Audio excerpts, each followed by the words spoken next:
memahamkan bahwa Kota Batu ini sangat bisa dieksplor untuk menjadi kota wisata, itu tidak mudah. Jadi ternyata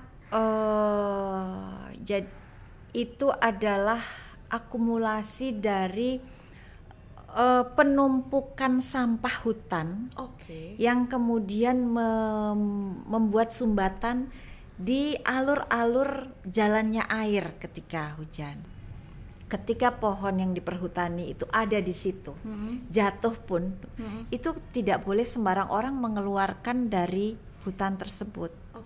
Karena kalau dikeluarkan dari hutan tersebut itu namanya mencuri. Ya, karena saya rasa karena kemampuan SDM yang sangat minim ya, itu yang kurang mungkin pengawasan.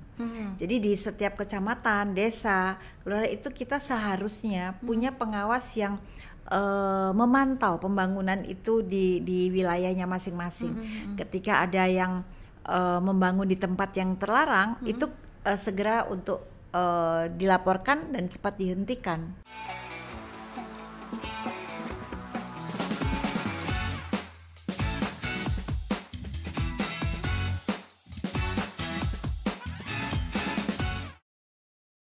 Assalamualaikum Ibu, apa kabar? Waalaikumsalam Mbak Kome, alhamdulillah, alhamdulillah. Cantik sekali. Terima kasih. Sudah datang di sini. Iya Pak Kome, sama kita kalau perempuan itu cantik. Sama ya Bu ya, sama-sama cantiknya. Betul. Ngomong-ngomong ini Bu, kalau yang saya tahu dari Ibu ini kan Ibu lahir di Mataram. Ampenan tempatnya, iya, di NTB kebetulan. Di salah satu kecamatan, kalau Mataram itu ibu kotanya, ini di Ampenan. Emang asli orang Ampenan? Bukan. Kebetulan bapak saya tugas di sana. Karena kebetulan saya juga keluarganya banyak yang di sana Bu. Barangkali kita sama nih orang Mataram nih ternyata. Kami juga orang Lombok. Enggak sih sebenarnya, lahirnya di Surabaya, cuma sekarang keluarga banyak yang di sana. Mungkin sama lah ya Bu ya. Kalau dulu kan numpang lahir aja. Enggak sih, saya sampai kelas 3 SD. Sampai kelas 3 SD. Kemudian pindah ke besar mana? Manado. Terus Manado ke Jakarta. Sampai SMP ke Jakarta, terus baru menikah tinggal di Malang. Di Malang. Sampai akhirnya Ibu menjadi wali kota Batu. Alhamdulillah, itu sesuatu hal yang nggak pernah saya impikan. Gitu ya Bu ya. Tapi ternyata bisa, dan ternyata pada saat pemerintahan Ibu tahun 2017 sampai 2022. Betul ya? Betul. Ini Batu luar biasa sekali perkembangannya. Ya, mulai dari tempat wisata, kemudian secara ekonomi luar biasa, orang yang banyaklah kemajuan di Kota Batu pada saat itu ya Bu ya. Boleh diceritakan, kita flashback dulu Bu. Boleh diceritakan nggak Bu, selama Ibu menjadi wali Kota Batu ini apa sih suka dukanya gitu? Dan perjuangannya membuat Kota Batu sampai seperti ini. Kesuksesan Kota Batu itu bukan karena saya semata, tetapi itu adalah hasil kerjasama antara semua pihak. Jadi baik pemerintah, di legislatif, eksekutif, kemudian tokoh-tokohnya, kemudian para pengusaha, akademisi, dan terutama juga masyarakat di sana gitu. Sehingga kalau itu tidak terjadi hal yang harmonis, itu akan sangat sulit. Di samping itu, saya kebetulan hanya melanjutkan kepemimpinan yang terdahulu Pak Edi Rumpoko yang itu yang memulai. Memulai itu karena saya mendampingi, memulai itu tidak mudah.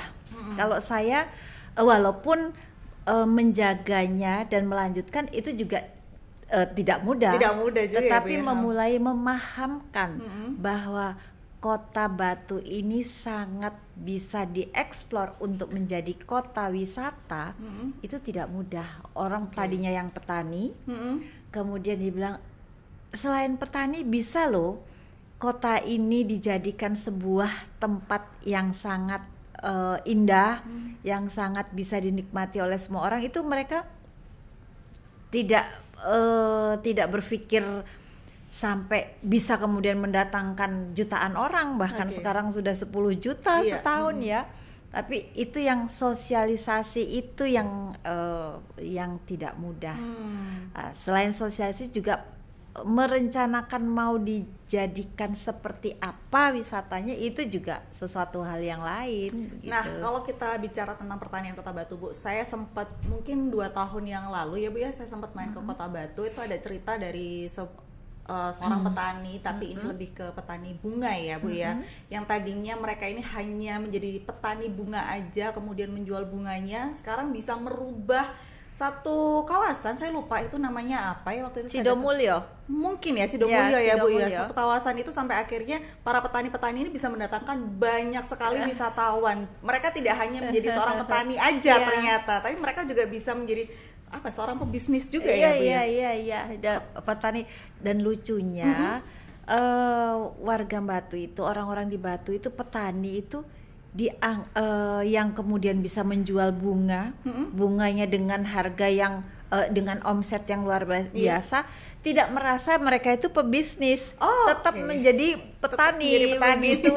Padahal secara tidak langsung mereka ini adalah petani dan juga pebisnis. Iya, apalagi ketika ini luar biasanya ya.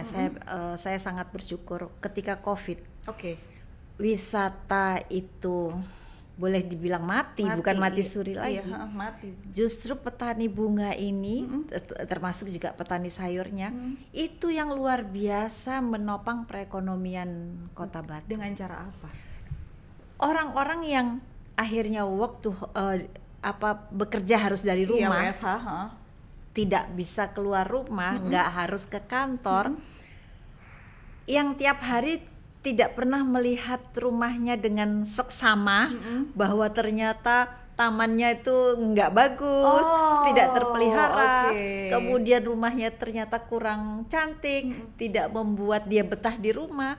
Akhirnya membenahi diri, membeli tanaman, dan itu bisa online juga waktu itu. Iya, tapi weekend tempat wisata sepi, tempat bunga itu ramai sekali pada saat itu. Waktu sudah mulai bisa keluar, tidak dibatasi, tapi waktu dibatasi sih sudah nggak bisa. Nah, setelah mereka ke sana sudah tahu, mereka kemudian buy online gitu. Nah, itu luar biasa omset itu. Nah, kemudian kenapa Kota Batu yang pariwisatanya ini sangat terpuruk kemarin waktu COVID, tetapi secara kehidupan sosial ekonominya ya walaupun terganggu, tetapi tidak terlalu, katanya orang Jawa, tidak terlalu jeru lah gitu. Ya, jatuhnya nggak terlalu dalam. Karena dasarnya mereka semua itu tadinya petani. Iya. Kemudian ada hal yang sesuatu yang baru di pariwisata, mereka ikut di dalam bisnis itu. Tetapi ketika pariwisatanya itu ada masalah, ada gangguan di COVID, mereka kembali lagi menjadi petani. Jadi basicnya itu. Jadi alhamdulillah ketika dibuka sedikit sudah langsung mulai naik lagi. Jadi beda dengan Bali gitu kan, lama sekali dia terpuruknya. Iya. Nah, Kota Batu enggak, karena itu tadi petani tadi ketika wisatanya ini mereka bergiat di situ. Itu baik jual UMKM-nya, oleh-oleh dan segalanya, termasuk restonya, termasuk homestay-nya, penginapan.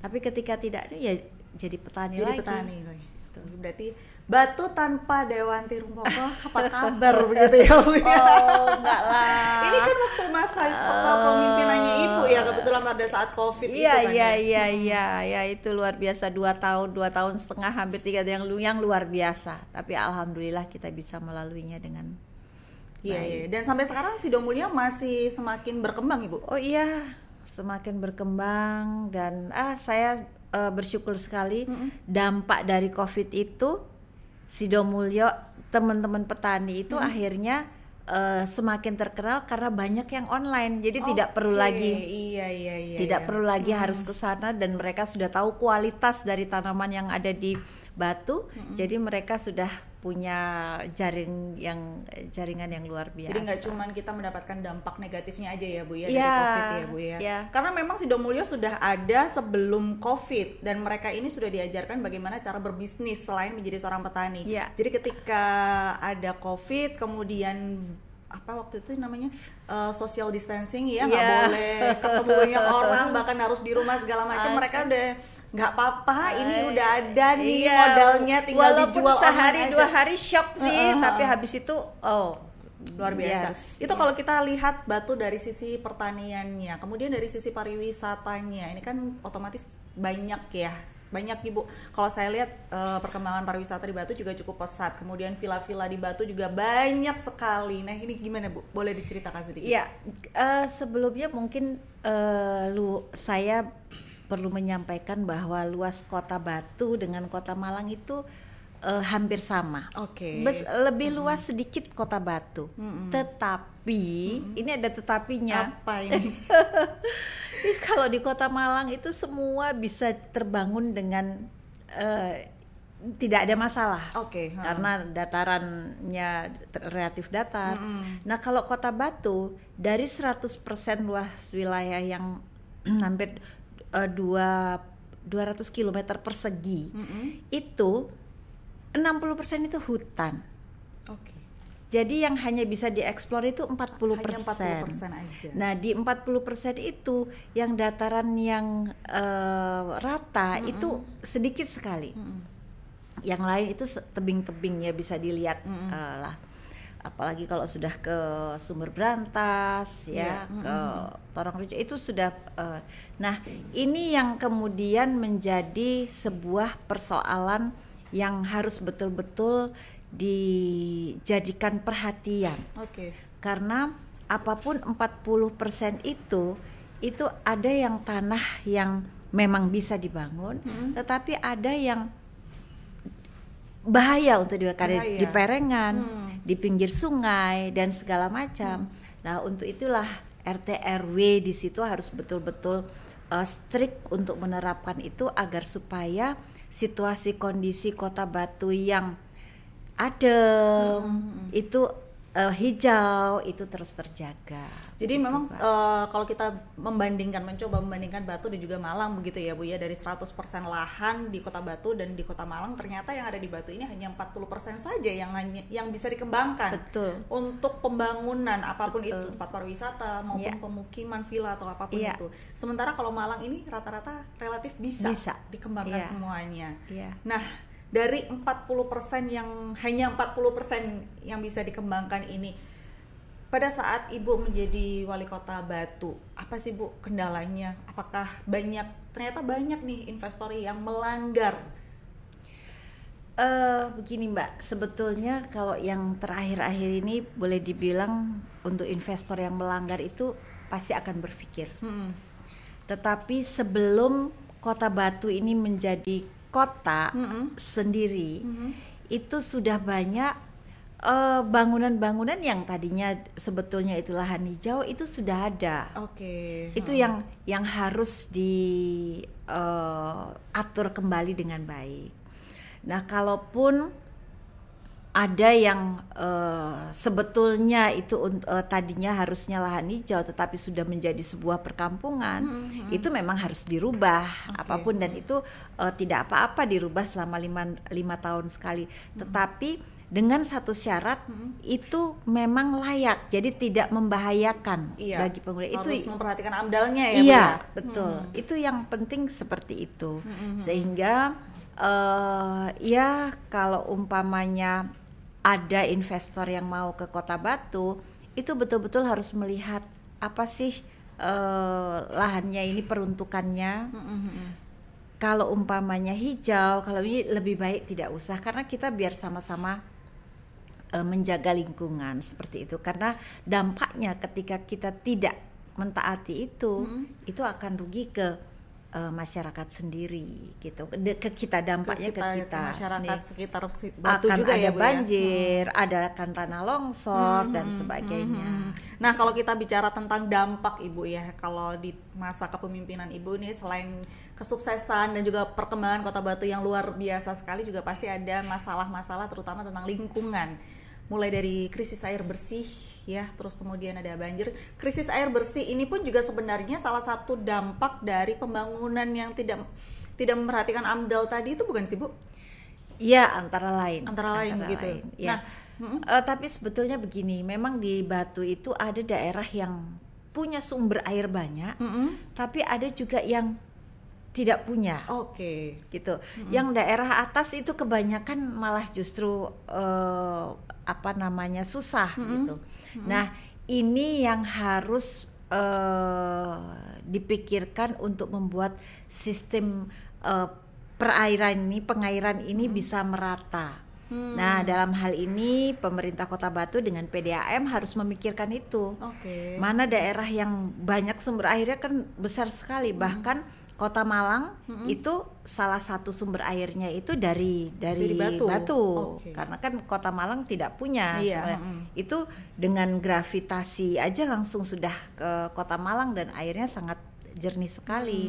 Nah, ini yang harus dipikirkan karena memang tidak semua daerah itu punya sumber air yang bagus, yang ada sumber airnya. Nah, bagaimana PDAM dan Kota Batu ini memanage air yang ada itu untuk kemudian bisa dibagi rata kepada seluruh masyarakat Kota Batu, gitu. Baik untuk kehidupan sehari-hari juga untuk pertaniannya. Nah, kalau pada saat Ibu menjadi wali kota Batu pada saat itu 2017 sampai 2022, apakah sudah ada tindakan dari PDAM juga pemerintah kota supaya 10 sumber air yang ada di Batu, kalau nggak salah ada 10 sumber air ya Bu ya, ada di Batu? Ratusan bahkan. Iya, tapi yang besar memang kira-kira 10, tapi yang mana tuh ratusan sumber air. Dari ratusan sumber air pada saat itu apa langkah yang sudah dilakukan sih Bu sebenarnya? Kok masih ada krisis air bersih ternyata? Padahal sumber airnya banyak sekali ini. Ya, gini. Kebetulan yang menjadi pengelola air itu di Kota Batu itu ada 2. Jadi selain PDAM ada juga namanya HIPAM. Itu yang dikelola oleh desa. Nah, jadi sebelum ada PDAM yang bisa masuk dulu, ini kan Kota Batu masih kota baru ya Mbak ya, kota yang relatif baru 22 tahun usianya. Nah, itu PDAM-nya itu dari Kabupaten Malang itu tidak bisa menjangkau semua sampai ke desa-desa. Nah, kemudian desa-desa itu membentuk HIPAM yang mengelola sumber air itu yang kemudian dibagikan ke masyarakat. Nah, sekarang yang desa-desa itu masih punya HIPAM sendiri. Jadi yang kota, jadi kayak sisir, ini kecamatan kota itu baru dilayani, dan hotel-hotel itu baru dilayani oleh PDAM. Sehingga ini agak mematchkan ini mana ranahnya sana, mana, jadi sumber air itu akhirnya yang di desa itu ya dikuasai oleh HIPAM itu. Gitu. Nah, ini harus ada manajemen, ada saling pengertian tentang dua lembaga ini agar supaya tidak saling rebutan gitu, tetapi tahu bahwa ini untuk kepentingan masyarakat. Bagaimana kita bekerja bersama-sama, mana yang tidak bisa dijangkau oleh PDAM itu yang dilayani oleh HIPAM. Sementara yang bisa dijangkau PDAM itu yang dilayani oleh PDAM. Nah, apakah masalah ini sampai sekarang sudah Insya mulai Allah, ada solusi, Bu? Sampai kemarin saya tahun 2022 progres untuk lebih banyak melayani masyarakat itu sudah ada peningkatan. Jadi seperti di daerah Oro-Oro-Ombo itu yang Golden Tulip ke sana itu tadinya itu air tidak ada sama sekali. Padahal perumahannya kan bagus-bagus itu. Nah, alhamdulillah itu sudah bisa air ke sana. Itu antara lain progresnya seperti itu. Dan masih banyak lagi yang saya secara detail tidak belum ada datanya gitu. Jadi untuk masalah krisis air bersih ini sudah mulai teratasi begitu ya Bu? Siap. Di tahun 2025 ini. Nah, kalau kita flashback lagi pada saat Ibu menjadi wali kota Batu ya Bu ya, selain ada krisis air bersih, kemudian juga pembangunan tadi, ini ada salah satu momen yang mungkin diingat oleh masyarakat Batu itu adalah banjir di tahun 2022 di Bumi Aji. Yang cukup besar. Ini banjir bandang. yang sebelumnya tidak pernah terjadi. Ya, kemudian tiba-tiba ada banjir tahun itu. Kenapa? Ada apa dan akhirnya bagaimana? Ya, waktu itu saya sempat dengan BPBD dan juga dengan Basarnas. Saya diajak naik helikopter untuk melihat itu. Jadi ternyata itu adalah akumulasi dari penumpukan sampah hutan yang kemudian membuat sumbatan di alur-alur jalannya air ketika hujan. Nah, sumbatan itu sumbatan apa aja gitu ya? Selain sampah-sampah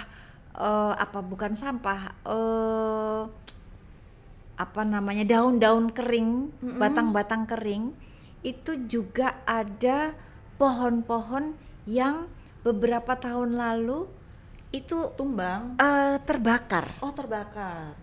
Jadi terbakar beberapa tahun lalu, itu kemudian ketika setahun hujan dia terkikis, ada yang jatuh masuk seperti ke saluran air. Masuk ke bukan saluran air, itu tempat jalannya air ketika hujan. Jadi kan gunung-gunung itu ada alur-alurnya gitu. Iya, nah, betul. Itu dari atas ke bawah itu kan semakin menyempit. Nah, disitulah menumpuk kayu-kayu yang sangat susah dijangkau. Jadi kita kalau pakai helikopter baru kelihatan. Jadi kalau dari bawah sini kita melihat ya tampak tidak ada apa-apa gitu. Nah, itulah yang batang-batang pohon itu menumpuk, yang akhirnya ketika hujan datang pada suatu saat, yang kemudian batang-batang pohon yang kebakar itu juga tidak bisa menyangga tanah yang ada di situ. Jadi hujan itu membawa lumpur yang kemudian ketika sampai pada hambatan ranting-ranting pohon yang besar itu, dia kan terbendung. Bendungannya itu lama-lama setelah bendung itu semakin besar, dia seperti dibom, dilepaskan begitu. Yang dibilang itu kekhilafan, kelalaian kita bisa juga. Tetapi ketika kami melihat memang itu untuk jangkauan kita untuk ke sana juga sangat sulit. Makanya kemarin akhirnya bapak-bapak TNI, Polri yang diminta untuk ke sana membuka jalan itu semua.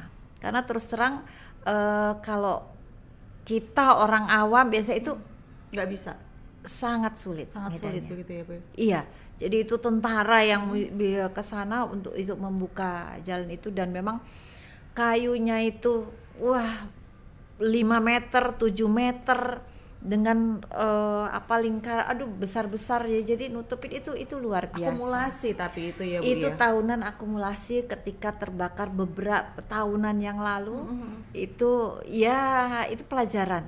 Jadi kalau umpamanya ada hutan kebakar, harus segera diselesaikan, dibersihkan begitu. Iya, tapi dan itu tidak mudah. Nah, di samping itu ada kendalanya lagi, ketika pohon yang diperhutani itu ada di situ, jatuh pun itu tidak boleh sembarang orang mengeluarkan dari hutan tersebut. Karena kalau dikeluarkan dari hutan tersebut itu namanya mencuri. Sementara dari perhutani sendiri tidak ada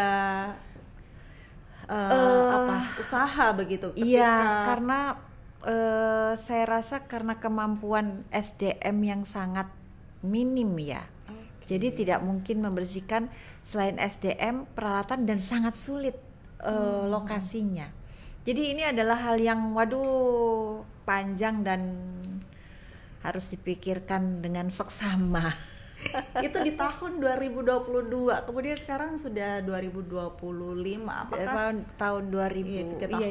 Sekitar 2-3 tahun yang lalu ya, Bu ya. Setelah kejadian banjir pada saat itu pasti kan sudah ada rencana yang mungkin bisa menjadi solusi begitu. Apakah sudah berjalan sampai saat ini? Maksud saya supaya tidak terjadi banjir bandang seperti ini lagi, karena ini kan akumulasi ya Bu ya. Mungkin terjadi lagi nggak setahun 2 tahun, tapi 5-10 tahun yang akan datang. Apakah sudah ada langkah-langkah yang dilakukan untuk tidak terjadi banjir seperti ini lagi beberapa tahun yang lalu? Kami sudah berkoordinasi dengan baik Perhutani, kemudian juga Kementerian PUPR waktu itu, Basarnas, karena ranah jadi tempat lokusnya itu adalah di tempat perhutani. Jadi itu adalah haknya, ranahnya perhutani. Dan saya rasa itu sudah menjadi catatan dan pelajaran yang pengalaman yang berharga, dan mudah-mudahan itu menjadi perhatian supaya tidak terjadi hal-hal yang tidak diinginkan lagi. Oke, begitu ya Bu ya. Semoga ada ya, meskipun ini ranahnya perhutani tapi tindakannya harus lebih cepat begitu. Ya, dan setiap tahun sebelum musim hujan sekarang ini BPBD, bahkan Damkar, masyarakat selalu ke sumber hulu-hulu sungai, selalu ke lereng-lereng gunung untuk membersihkan sampah itu. Tapi sekali lagi jangkauan yang bisa dijangkau oleh kita orang awam itu cuma sejangkauan itu. Nah, yang di atasnya sana yang susah untuk dipanjat, nah itu yang kita yang suka tidak tahu, di bawah di hutan yang lebat itu. Gitu. Baik Bu, kita akhiri untuk banjir ini ya Bu ya. Ini kan karena ya sudah 2022. Mudah-mudahan kita berdoa mudah-mudahan tidak terjadi lagi. Semoga aja, dan ini juga ranahnya perhutani juga. Jadi tidak hanya Pemkab dan juga pemerintah kota begitu Bu ya. Baik, untuk masalah yang lainnya Bu, kita masih bicara tentang Batu yang saat ini pembangunannya juga masih banyak sekali, dan sekali lagi RT RW ini harus sangat-sangat diperhatikan. Tapi yang saya tahu adalah kenapa sampai mungkin ada sedikit kelonggaran begitu untuk masalah perizinan, yang seharusnya ini area yang tidak boleh dibangun, tapi akhirnya diperbolehkan untuk membangun di area ini dengan syarat tertentu gitu. Ada sedikit kelonggaran sehingga membuat ada orang-orang yang tidak boleh membangun di area ini, tapi ternyata akhirnya dibangun karena memang ada kelonggaran. Apakah regulasinya masih kurang cukup jelas untuk mereka para investor ini? Saya kok tidak pernah tahu ya hal itu, karena terus terang di Batu itu paling strict soal bangunan. Jadi kalau umpamanya ada yang melanggar, ada yang membangun di tempat yang melanggar, pasti itu pelanggaran, bukan karena ada sesuatu kemudian bisa dibangun. Jadi dan itu nanti pasti ketika, karena mungkin itu yang kurang mungkin pengawasan. Jadi di setiap kecamatan, desa, kelurahan itu kita seharusnya punya pengawas yang memantau pembangunan itu di wilayahnya masing-masing. Ketika ada yang membangun di tempat yang terlarang, itu segera untuk dilaporkan dan cepat dihentikan gitu. Nah, tapi kalau umpamanya ada sampai sudah membangun di tempat terlarang, itu hanya tunggu waktunya saja, nanti pasti akan harus melakukan hal-hal yang seharusnya dilakukan atau dibongkar dan sebagainya gitu. Sepengetahuan saya seperti itu. Baik, kalau untuk Malang sendiri bagaimana Ibu? Begini, saya belum paham betul untuk Malang, tetapi saya banyak sekali melihat ini bukan Malang kota, kabupaten atau Batu, tapi Malang Raya. Ini banyak pengembang yang menjual kafling, tapi sebetulnya dia belum punya kafling, itu satu.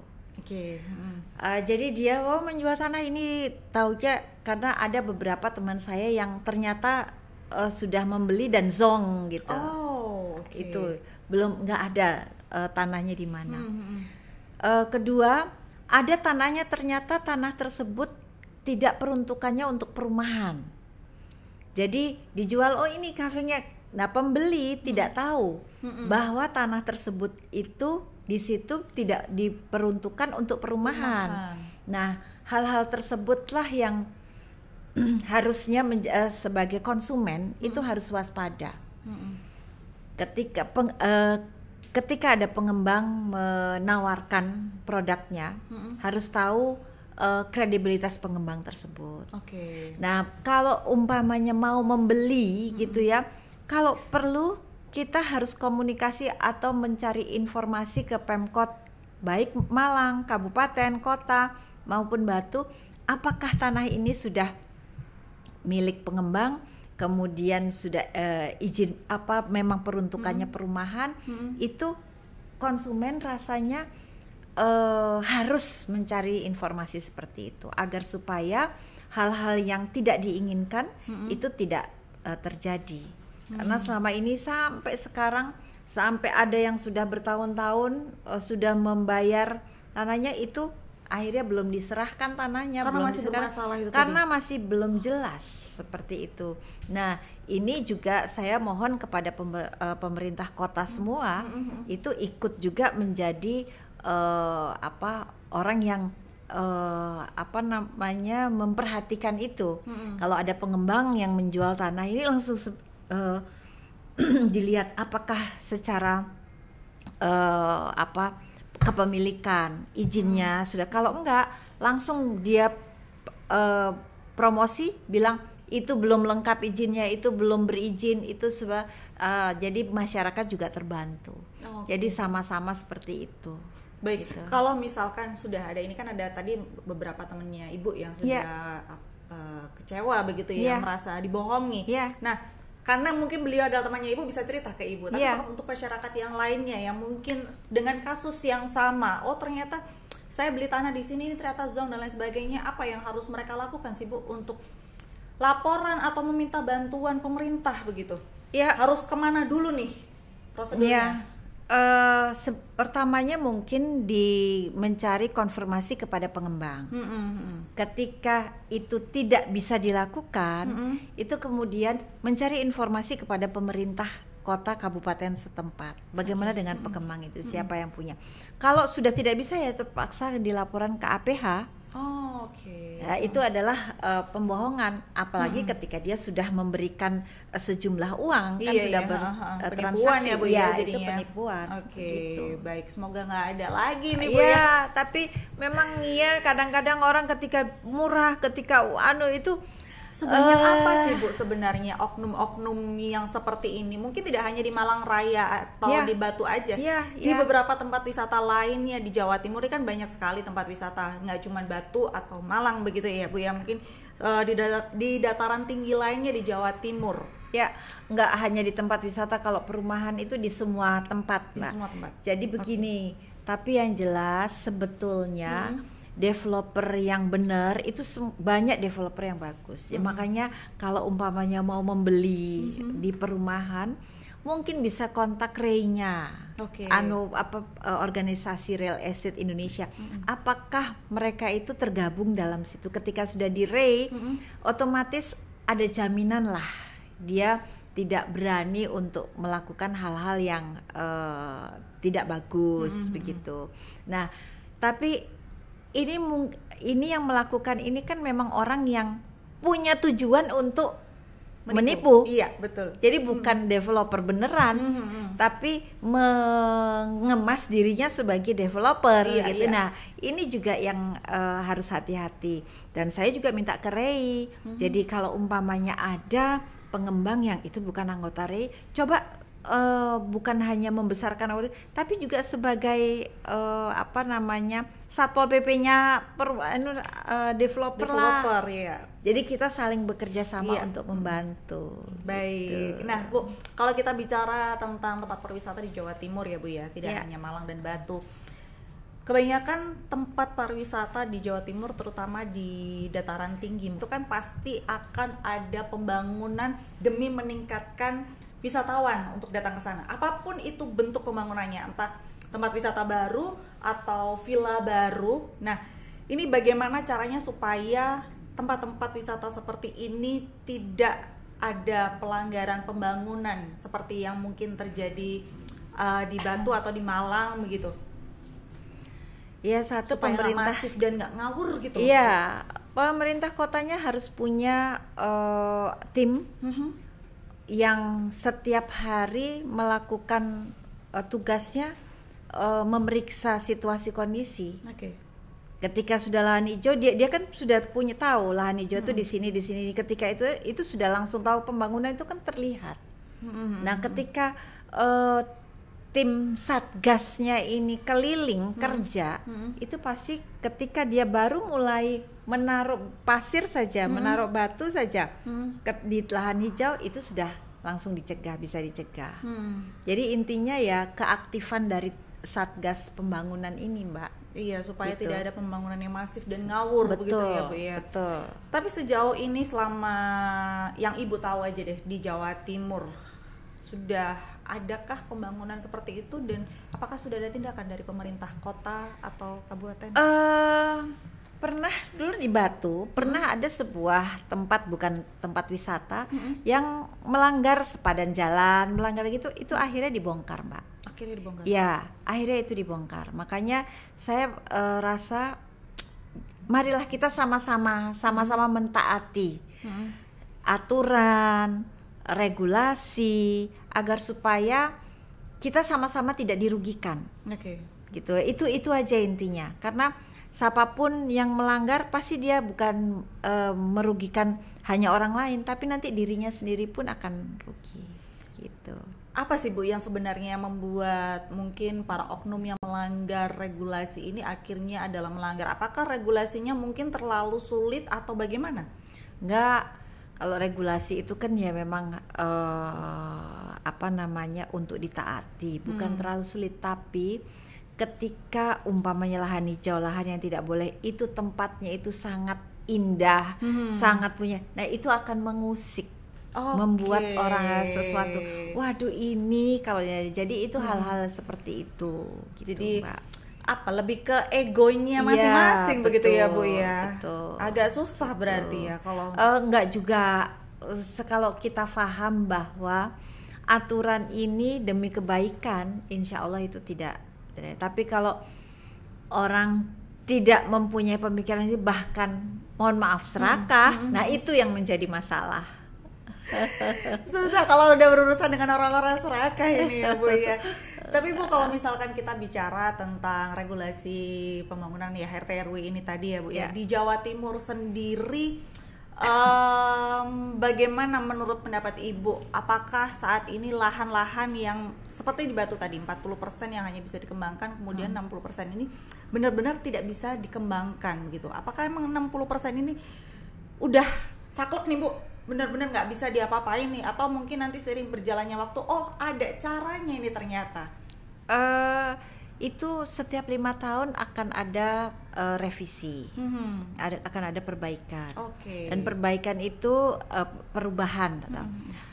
Perbaikan atau perubahan itu sangat tergantung dari situasi kondisi masyarakat alam juga gitu. Jadi tidak sembarangan untuk bisa dirubah seperti itu, Mbak. Tapi insya Allah sekarang ini ketika ATR BPN sudah menerapkan sertifikasi yang luar biasa, ini lebih tertib jadinya. Gitu ya Bu ya? Iya, insya Allah seperti itu. Kalau sebelumnya memang kenapa tidak tertibnya? Karena banyak tanah yang belum sertifikat, jadi hanya selembar tanah bengkok atau letter C semua. Jadi itu kemudian dipindah tangankan, seperti itu yang belum jelas namanya tapi sudah diganti berapa orang gitu. Jadi akhirnya melacaknya susah. Nah, ketika ada program sertifikasi ini, insya Allah itu akan menjadi sebuah database yang sangat valid gitu, Pak. Gitu. Tapi ini sudah berjalan berapa lama Bu program ini? 5 tahun mungkin ya dari Pak Jokowi. 5 tahun. Iya. Dan selama 5 tahun ini perkembangan apa yang sudah Ibu amati setelah adanya sertifikat dibandingkan sebelum ada Saya melihat satu, akhirnya kepemilikan tanah orang-orang itu jelas. Mafia tanah untuk bermain lagi itu akan berpikir, walaupun masih ada celahnya. Jadi hal-hal seperti itu. Dan kemudian value dari tanah tersebut meningkat, Mbak. Jadi yang tadinya belum punya surat, diurus, yang akhirnya sudah punya surat. Dan teman-teman UMKM ini kemudian bisa menjadikan surat tanahnya itu sebagai modal kerja, seperti itu. Itu kan luar biasa. Iya. Jadi ya sebenarnya sudah banyak kemajuan ya Bu ya. Ya, saya rasa sudah banyak kemajuan, dan insya Allah kalau kita terus mau memperbaiki diri, itu kita akan lebih baik lah ke depannya. Dari program yang sudah 5 tahun berjalan ini, yang menurut Ibu sudah banyak kemajuan, tapi kan mungkin masih ada beberapa hal yang harus diperbaiki. Kira-kira apa Bu? Satu, komitmen. Komitmen baik dari penyelenggara negara maupun komitmen dari warga masyarakat sendiri. Kadang-kadang ketika ada sertifikasi di sebuah wilayah gitu, teman-teman dari BPN sudah, ini teman-teman desa sudah, tapi warganya yang harus menyiapkan persyaratan itu susahnya minta ampun.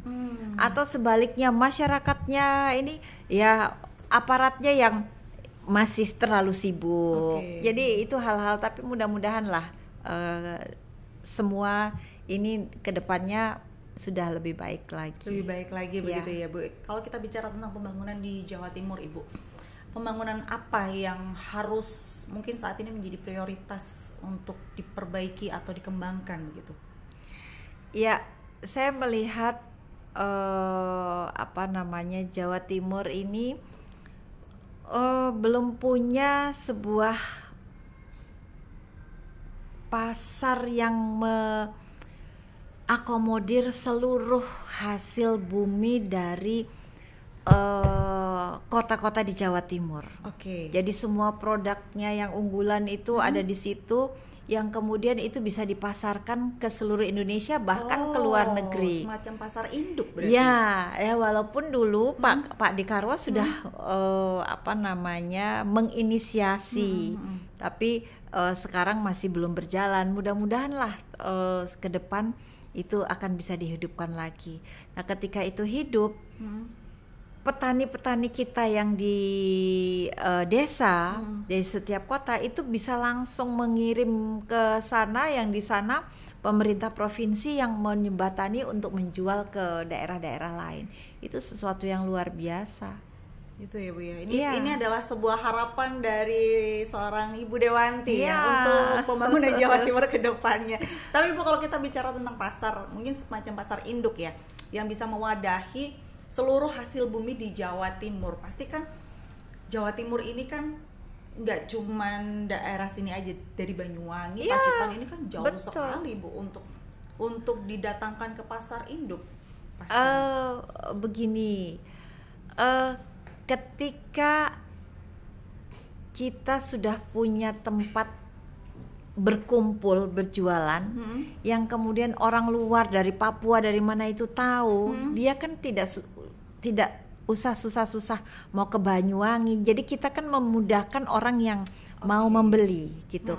Nah, tentang transportasi yang jauh dan mahal mungkin, dari Banyuwangi, dari Pacitan. Nah, itu adalah tugas provinsi untuk menjembatani. Kita punya kereta api kita punya angkutan yang ini, itu yang harus dipikirkan oleh pemerintah Jawa Timur. Gitu. Ini PR baru ini buat pemerintah Jawa Timur ini berarti ya Bu ya. Ya, dan kalau itu bisa, itu luar biasa. Kira-kira di mana Bu kalau misalkan ada pasar induk gitu? Di mana tempat yang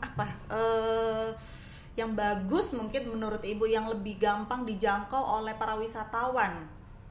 Di mana tepatnya? Kalau misalkan kita bicara di Kediri, dari luar kota atau luar pulau tuh kan harus naik pesawat dulu nih ke Surabaya, kemudian harus perjalanan darat dulu atau naik kereta api dulu. Nah, kalau misalkan ternyata mimpinya seorang Ibu Dewanti ini nantinya akan terwujud.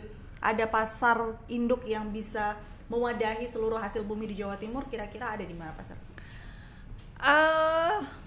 Mungkin justru di Surabaya, ya, harusnya karena gampang ya Bu. Iya, itu aksesnya, dan kalau umpamanya mau mengirim barang keluar kota, keluar pulau, di situ pelabuhan sudah fasilitas sudah ada gitu. Tinggal kota Surabaya siap apa enggak aja.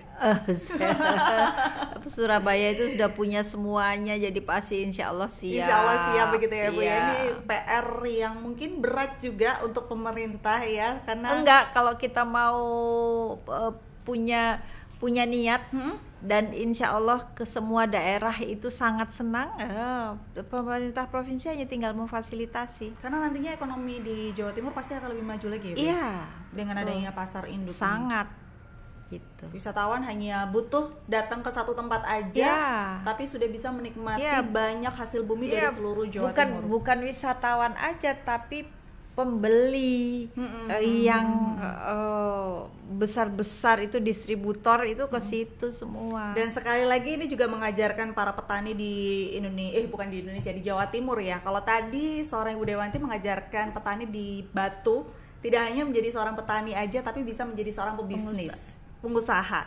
Dan ini juga sekali lagi Bu Dewanti mengajarkan petani di Jawa Timur supaya bisa menjadi pengusaha, iya, pemasok, tidak hanya bergantung pada pengepul aja, tapi kita juga bisa direct selling begitu bahasanya ya Bu ya, sebagai seorang petani. Semoga nantinya pemerintah kota dan juga pemerintah daerah Provinsi Jawa Timur ini bisa mendengarkan masukan dari Ibu Dewanti supaya perekonomian di Jawa Timur bisa lebih maju lagi gitu Ibu ya. Betul. Ada pesan lagi Bu untuk pemerintah? Yang jelas sebagai pemerintah provinsi itu harus bisa memberikan fasilitas apapun untuk kemajuan pemerintah kota dan kabupaten se-Jawa Timur. Nah, di sini kan pemerintah satu dengan yang lain kan punya situasi kondisi yang tidak sama. Ada yang banyak penduduknya, ada yang sedikit penduduknya, ada yang surplus, ada yang subur tanahnya di bidang pertanian, ada yang tidak, ada yang di perikanan. Itu harus bisa Provinsi Jawa Timur itu mengemas supaya menjadi sebuah kolaborasi yang bagus, gitu. Dan bisa akhirnya mengentas kemiskinan dan sebagainya. Gitu, Mbak. Terima kasih Bu waktunya. Nanti kalau ada waktu lagi Ibu saya undang lagi. Siap. Boleh ya Bu ya? Kita dengan senang hati. Kita ngobrol masalah yang lainnya. Siap-siap dengan senang hati. Baik, terima kasih Ibu. Assalamualaikum warahmatullahi wabarakatuh. Waalaikumsalam warahmatullahi wabarakatuh.